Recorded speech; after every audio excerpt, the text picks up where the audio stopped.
Sigurado ang franchise record ni LeBron James kay Donovan Mitchell. Napakaganda ng ending mga idol. May napaaway at nagulat ng coach na to ng Cavs. Good news for Lakers fans. Tinanggal na si Darvin Ham bilang head coach ng kupunan. Ang bad news, sinisante rin lahat ng coaching staffs kasama na si Coach Phil Handy. 3-time NBA champion lang naman ng coach na to bilang assistant at dalawa sa NBA championship na yan ay kasama niya si LeBron James noong 2016 at 2020 bilang Lakers naman. Ang isa pa sa kampyonato niya mga idol ay noong 2019 na mag-champion naman ng Toronto Raptors. Last year lang ay bumisita ito sa Pilipinas. Noong 2022 naman, nagkainitan itong si LeBron James at Phil Handy. Ang tanong ngayon, sino ang papalit kay Darvin Ham? Ayon sa mga insiders mga idol sa NBA, ang una sa listahan si Mike Budenholzer, ang former head coach ng Milwaukee Bucks at naging champion na rin. Ang sumunod si Kenny Atkinson, ang current assistant coach ng Golden State Warriors. Kasama din sa listahan si Coach Ty Lue, yan ay kung bibitawan siya ng LA Clippers. At ang pinakamatunog at pinakagusto ng lahat na maging sunod na head coach ng LA Lakers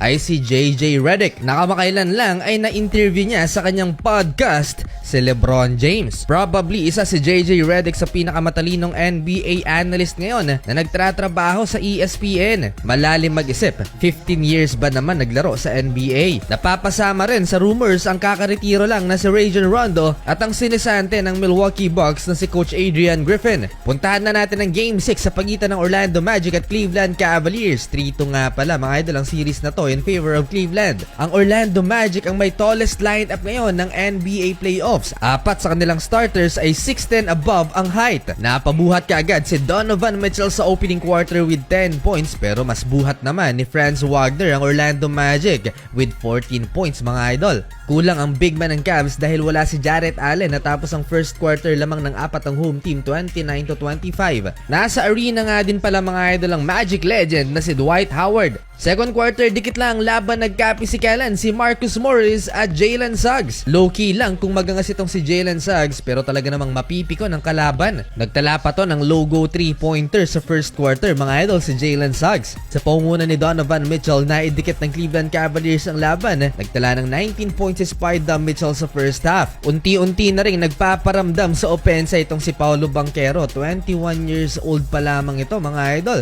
Cheers bright para sa young roster ng Orlando Magic. 53-49 lamang ng 4 ang home team sa pagtatapos ng first half. Para simula ng second half, Donovan Mitchell napa-take over with 9 points at nag-run mga idol ang Cleveland Cavaliers 9-0. Sa transition 3-pointer na to ni Max Strus, lumobo na sa 6 points ang lead ng visiting team 62-55. Well, nakabawi naman kagad ang Orlando Magic. After timeout, nagtala ng back-to-back 3-pointers si Paolo Banchero at Jalen Suggs. 1-point game, 66-65. Mukhang na-injury pa si Donovan Mitchell at bumalik sa locker room mga idol. Jalen Suggs again running floater laban kay Evan Mobley. Pero next possession, nagulat na ang Cavs coach nang mapasabak sa away ang kanyang player na si George Niang. Tutulong lang sana kay Jalen Suggs, siya pang napasama mga idol. Naawat naman pero nagkasagutan pa rin. Meron pang nakapisikalan si George Niang at nakasagutan naman niya si Franz Wagner. Tristan Thompson nabigyan ng minuto at pinabagsak si Franz Wagner. Pero napahiya siya sa fake spin ni Paolo Banchero at naipasok ang fadeaway jumper. Nagbalik sa laban si Donovan Mitchell at nakapagtala pa ng back-to-back field goals to end the third quarter. 78-73,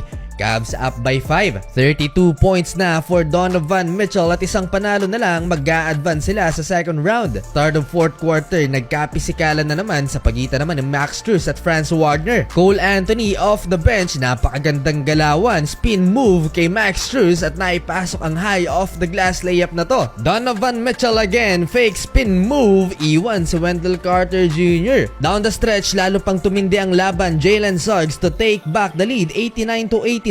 Sumagot naman si Donovan Mitchell, panabla, pinatahimik ang crowd. Paolo Banchero napa-take over for Orlando Magic 3-pointer at end one play. Pasigaw-sigaw na, mukhang ayaw pang magborakay. Halimaw si Donovan Mitchell mga idol, 47 big points na pero lamang pa rin ng 5 points ang Magic. Last 1 minute, nag-commit ng turnover si Donovan Mitchell na checkmate sa ilalim. Ang offensive rebound na to ni Jonathan Isaac ang nagselyo sa panalo ng Orlando Magic. May game 7 pa mga idol. Panalo ang Magic. Bagong franchise record ni Donovan Mitchell sa playoffs, 50 points at binura ang record noon ni LeBron. Hatid ng 1xBet ang video ito, up to 6,000 pesos first cash in bonus. Gamitin ang link at code na nasa comment at iset na ang iyong parlay, mapa, NBA, PBA o iba pang sporting events sa 1xBet. Siguradong legit at mabilis ang cash out, pero paalala, keep it fun and gamble responsibly.